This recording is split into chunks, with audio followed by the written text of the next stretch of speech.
Sometimes clients would ask you to do the most horrible things, horrible design ideas, and you have to deal with it. On today's video, we're going to talk about how to deal with this to get the best results for both of you.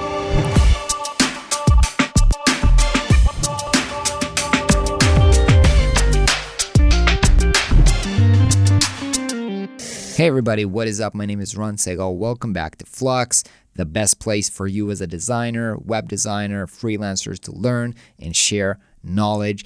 And today, let's talk about how to handle this. This happens to everybody. There's no reason why we have this make my logo bigger cliche. All clients ask sometimes ridiculous problems or ideas or requests from designers.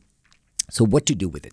Now, the first thing, before we dive into the head-on problem, I want to talk about, can this problem be actually avoided? You know, if you happen to find yourself Googling 2 or 3 times in a row how to tow my car outside of a mud, maybe you should just avoid driving your car into the mud, right? And when it comes to client work, I mean, a lot of times you have red flags before you even get to work with clients that maybe it's just not the right fit. Maybe you have very different design sensibilities or expectations, or maybe they're just expecting that they would just tell you exactly what to do and you will execute on it, and they're not into collaborative process or respecting your expertise as a designer. So some of these things you can, before you even get to work with them, you can understand if this is the situation and just maybe not get into this mud if you feel like this is a person who you have completely different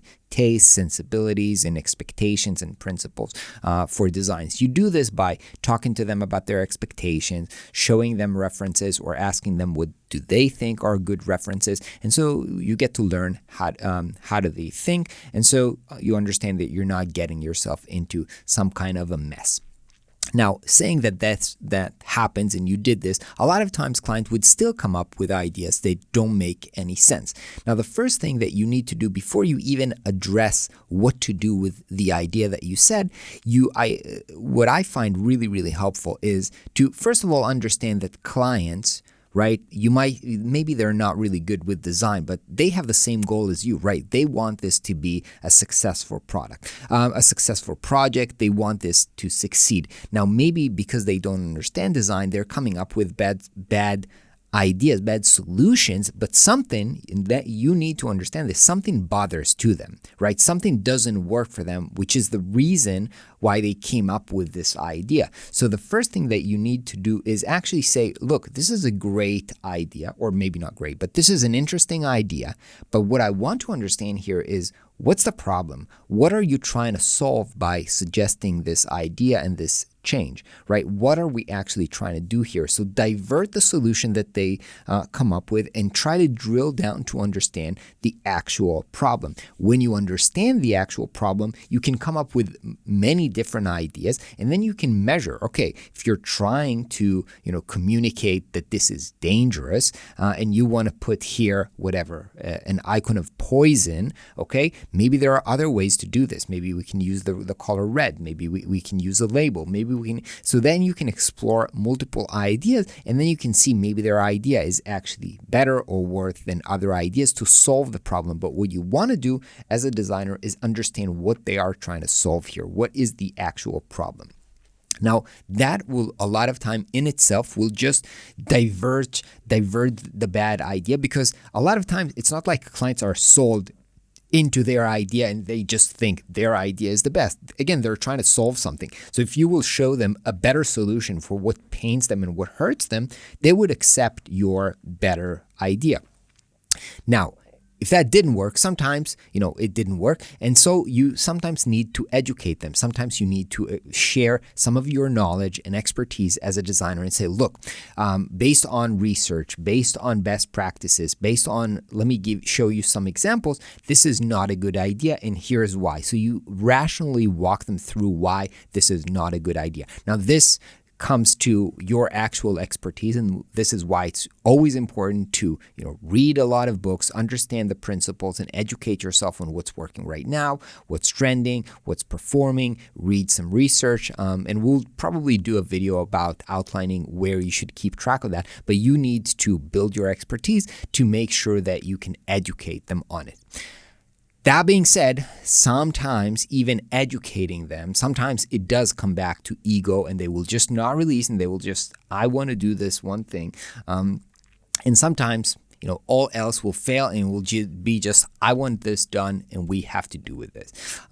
So in that case, you need to remember that like everything in life, this is a negotiation, right? Not all negotiation is not just about how much money you're going to get or something like this. Everything when you have one goal and your clients or partner wants something else, you need to find a way to negotiate. It's like with kids. They want to eat. They want to watch TV now. They want to eat something, sweet right now. And if you don't want them to do, you have to negotiate with them, right? So one way to negotiate is just by brute force, right?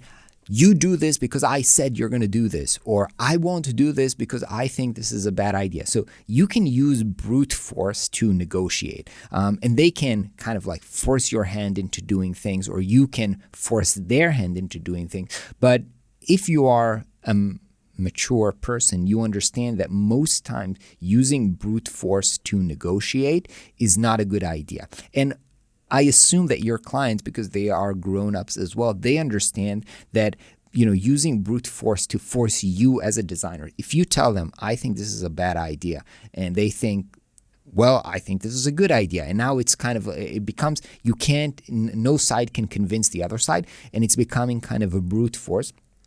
Maybe they will force it on you, but they understand that just forcing something down your throat will, when you are finding a solution where it's not win-win, when not both sides can walk away happy with it, when they'll force it down on you, you're not going to be happy. And over the long term, you might not want to work with them again. You'll be frustrated, and you'll have, poorer performance, and you'll be less motivated. And so I think they also understand that forcing something on you is not a good solution. On the other side, forcing something, on them, if they think your idea is not working, is just as bad. So try not to get into this situation. But if they are forcing, sometimes you need to understand, right, okay, this is now a wheel of force, and they're trying to force this down on me.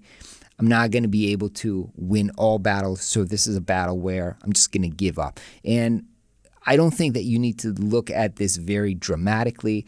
Throughout my whole career, and I've worked with a lot of clients, including smart clients, sometimes they come up with suggestions or requests that I didn't want to do. And at the end of the day, because when you're working on a big project, you'll have 20 requests like this, and you're going to try to negotiate, explain, educate on each of them, but they're not all the same, equally important. So you need to understand to pick your battles. If you're going to waste your energy trying to educate and convince them on any one of these 20, 30, 40 requests, you're not going to get the project done.